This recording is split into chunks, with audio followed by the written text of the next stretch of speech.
18:7 says, because the carnal mind is enmity against God, for it is not subject to the law of God, neither indeed can be. To God be the glory.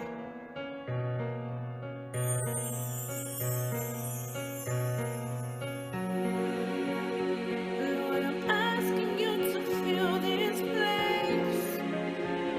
My life is like an empty space. Trying hard to be like you.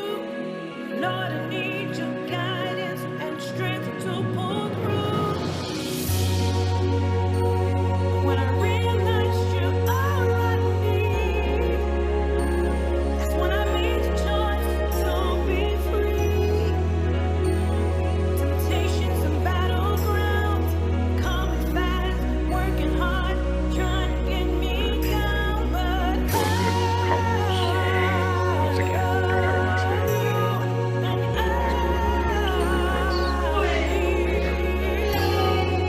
Lord, you're my friend. Through thick and thin, if they ask who I choose, Lord, I choose you. Something that was the hull of a slave ship, as Reverend Rose has said. And if you all don't mind, I just did, I think we're reading out. But I'm going to stand for we'll talk a little bit about our sojourn in America as black people. When I'm feeling like I can't stand, but I'm reminded that my life is in your hands. My labor is not in vain. Lord, the love you have for me will always be the same. 'Cause I realize you're all I need, and I made the choice to be free. Temptations and battlegrounds, coming fast, working hard, trying to get me down, but I love you, and I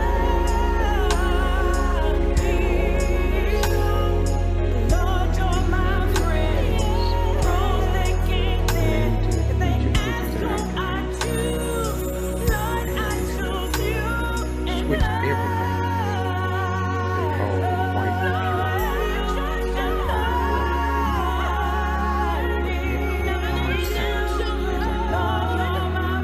common sense tells you that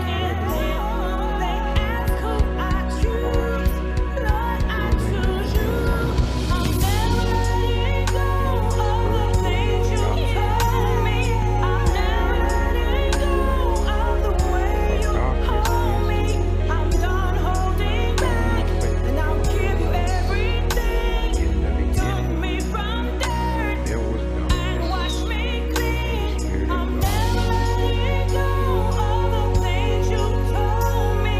I'm never letting go of the way you hold me. I'm done holding back, and I'll give you everything. Took me from dirt and wash me Give the clean. Spirit of you. I love you, and I need you. Lord, you're my friend. Through thick and thin, if they ask who I choose, Lord, I choose you, and I love you, and I need you. Lord, you're my friend.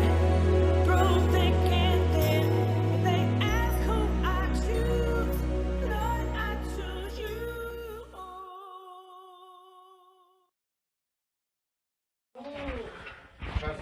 Greetings, I'm George Foster Rhymes. I'm down at the museum in Victory Temple Church here, and Pastor Jay is giving a tour of people, which we often do down here.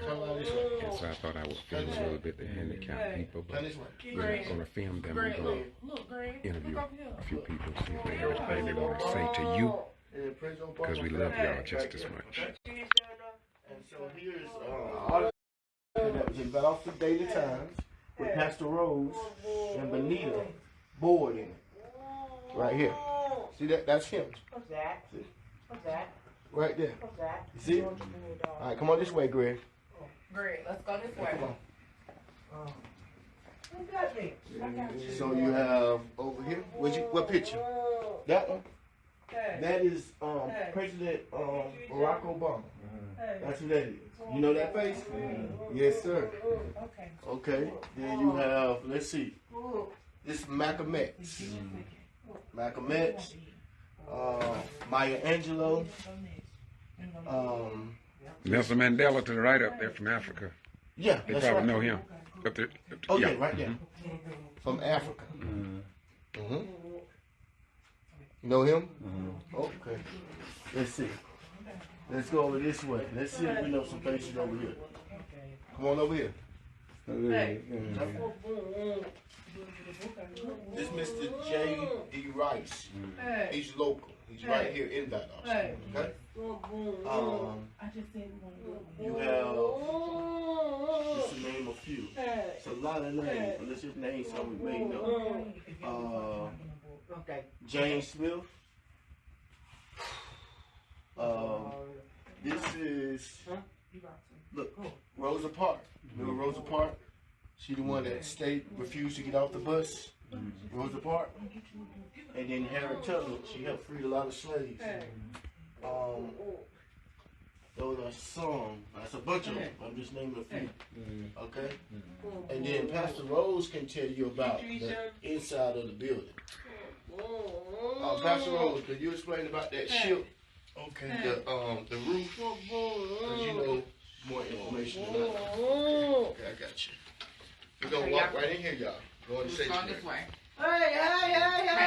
Hey. What's going on? You gonna calm down. What's going on? Because I don't want to get the wrong information. Once again, to get to Free Press, I'm George Buster Rhymes, and giving these people a tour of Serenity Museum, Victory Museum now. And Reverend Floyd Rose is the founder of this. And whatever you see when you come to tour this museum, you won't find any grants. And the things that they put together, This your phone, Erica? he didn't get paid to do it. A lot of people volunteered. Mr.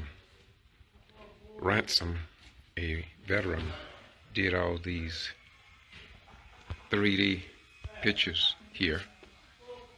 And he used to come and give tours before his health failed him a little bit. Let's go out into the sanctuary now. I think Rose is going to talk a little bit about the church.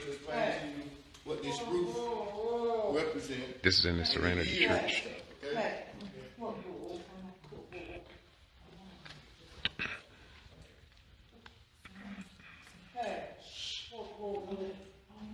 I'll bring a chair and put out there. Yeah. Bring a chair.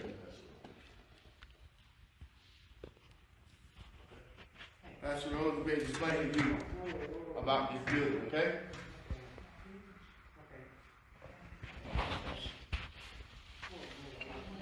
Okay. This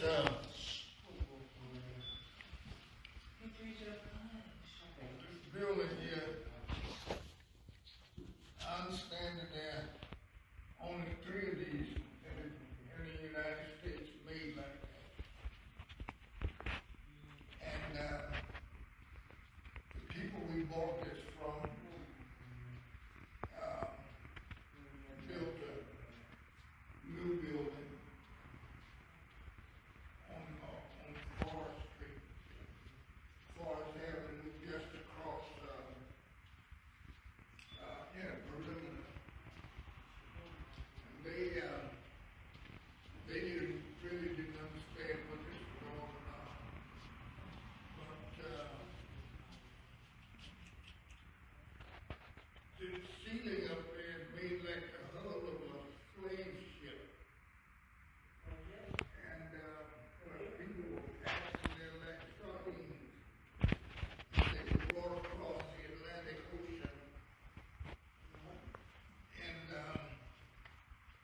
some of them just couldn't take it, so they jumped overboard and they were eaten by sharks. They rather died in the waters of the Atlantic Ocean than be brought over here as slaves. And so when the people brought them over here as slaves, some of them were picked cotton in Georgia,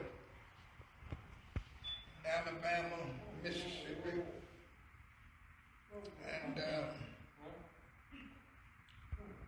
some of them were put on plantations in the Carolinas,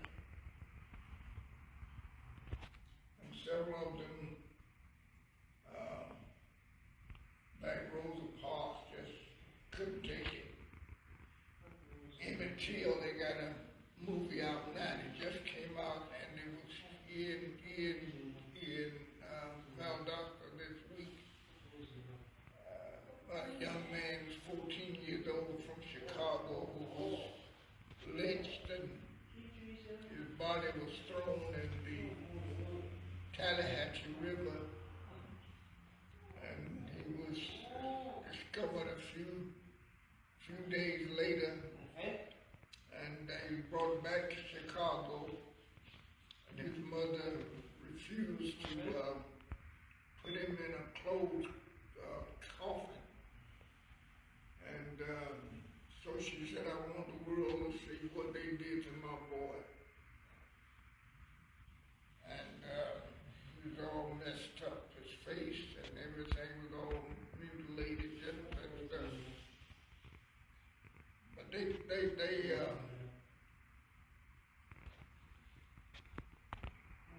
anyway, we decided after we looked at everything to make this a museum so that the people in this part of the state of Georgia could see what happened to so many of our people and why it's important now to go and vote. And make sure that things don't happen in the future like they happened in the past. So that's why we built this. We want to make sure that young people know that, look, things don't have to be like they used to be. Things can be different. And so that's why we built the museum. Anybody got any questions they want to ask? And I might not be able to answer, but maybe George can. I don't know. No? Well, Reverend Rose, I have a couple questions. Yeah. Being 84 years old, being a concerned pastor and civil rights leader, at your age, you don't get around, you don't take on the issues like you used to. How does it make you feel to come here and look at this church and the work that you've done? How does it make you feel as a human being? Well, I'm just glad we got a pastor here that's concerned about people and that's concerned about what's happening now and what's going to happen in the future. And I'm just glad to be a part of this. Thank you very much. As you all know, you hear, he said his say and he quit. A lot of ministers, they get to talking, you can't stop them. I guess kind of like me. But anyway, I want to thank, what's your name, sister? Okay, and I don't know the procedures on your group, so I didn't film any of them. But what I will do, if you want to give your name, give me your name and who sponsored to bring them over here. What's that name? Legacy Behavior Health. Okay, Behavior Health, okay. And I want to thank you all for coming. You care enough to try to get a little more knowledge in your head, and that's a good thing. I want to thank you all so much, okay? Today is National Museum Day. Thank you, that's so thank you so much. Yes, okay, thank you very much. And National Museum Day, and we thank you for coming to this museum. You could have went to others, you may go to other ones, but to us it means so much to be here. And having contact with a pastor such as Pastor J, because I do believe that he's one of the best pastors in Valdosta. His personality and everything I know about him is all right with me. All right. Thank you. Okay. And once again, this is the Get To Free Press, as I said. And we're going to terminate this. I just believe in doing this. I say again, it is such a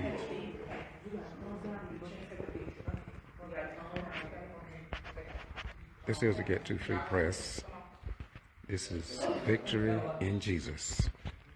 And as I said, Pastor Jay, they all started calling me Uncle George. And next thing I came to a church service, and everybody from then on, they see me downtown or wherever, they just call me Uncle George, and I don't have no problem with it.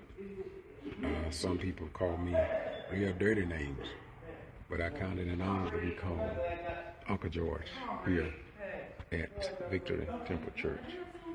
And they're going to take a picture. And if you'll notice, I don't try to violate anybody's rights. They are here, and so I know how to record around them without getting their faces. But we are thankful when anybody come out to this church for a good cause. Once again, y'all have a nice day. I'm George Buster Ryan with the Get To Free Press. Bye-bye. Greg, you gotta look at me one more, Greg. Look at me, Greg. Again, this particular church is designed after the hull of a slave ship, as Reverend Rose has said. And if you all don't mind, I think they're leaving out. But I'm going to stand here and talk a little bit about our sojourn in America as black people. History in America say that we came to these shores in the year of 1619. But when you look deeper into the European white lies, and believe me, you do have to go and study the lies, not the truth, but the lies that European white folks have thrust upon us, from religion to every aspect of our lives. You will discover that they have lied to us. They stripped us of our name, our God, our religion, our identity. We don't even speak our mother tongue. They took that from us.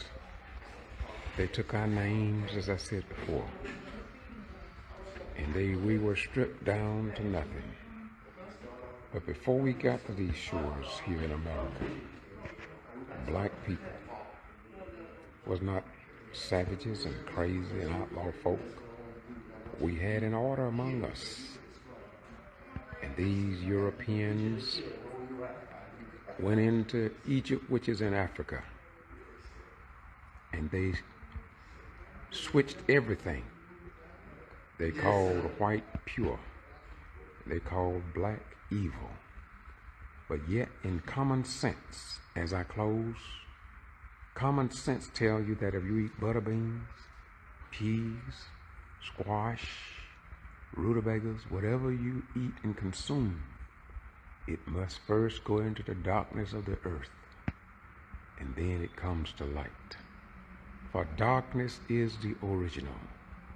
The volume of sacred law tells us, in the beginning there was darkness, and the Spirit of God moved. Then God said, let there be light, and there was light. But darkness is the original.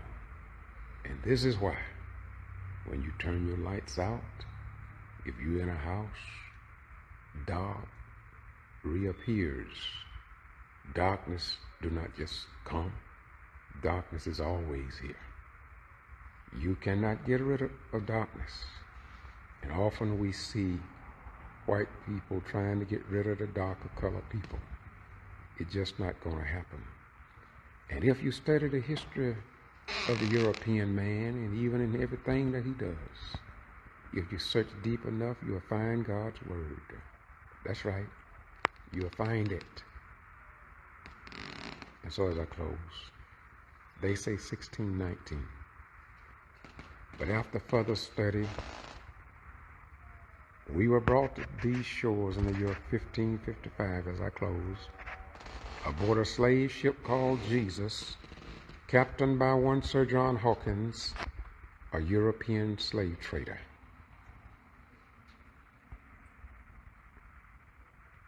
England added ships to his fleet to contribute to the misuse and abuse of God's children, known as the Black Hebrews. The Black Hebrews. I know you're wondering why I say Black Hebrews. Well, if you study your Bible deep enough, you will find that we are not niggers, we were not colored, we were not Negroes or Negroids. We were not any of those names. Psalm 68:31 says, Princes shall come out of Egypt, and Ethiopia shall soon stretch forth their hand unto God. And when you run references on Psalm the 68th chapter, 31st verse, I believe it is, and he say, princes shall come out of Egypt. And of course, Egypt is in Africa. And while I'm at it, so is the Garden of Eden. That's right. All of it is there in Africa. But why did they lie to us? Why did they give us this crazy stuff? But I don't blame them. I thank them for what they did, because after all, we see the fulfillment of divine prophecy in St. Matthew 24:35, which says, heaven and earth would pass away, but my word would stand forever. With all the cover-ups of the white European man and blacks that joined hand in their cover-up, God proved himself to be true, and that heaven and earth would pass away, but that my word would stand forever. Remember now thy Creator in the days of thy youth. And I will close by saying, for the final time, I'm at the museum at Victory Church, and I will close with the 130 Psalms that many of you are familiar with. Behold, how good and how pleasant it is for brethren to dwell together in unity. For it is like the precious ointment upon the head that ran down upon the beard, even Aaron's beard, and as the dew of Hermon, and as the dew that descended upon the mountains of Zion. For there the Lord commanded the blessings, even life. Yes, right, even life forevermore. And to those who mistreat God's servants, just remember my last words here, Galatians 6:7. For God is not mocked, for whatsoever a man sow, that shall he also reap. So the question is, are you sowing good seeds? If you sow good seeds, then you will reap good fruits. Because you're going to pay. And none get away. You're going to pay for the deeds done in the body. And you cannot get away. Romans 8:7 says, because the carnal mind is enmity against God, for it is not subject to the law of God, neither indeed can be. To God be the glory.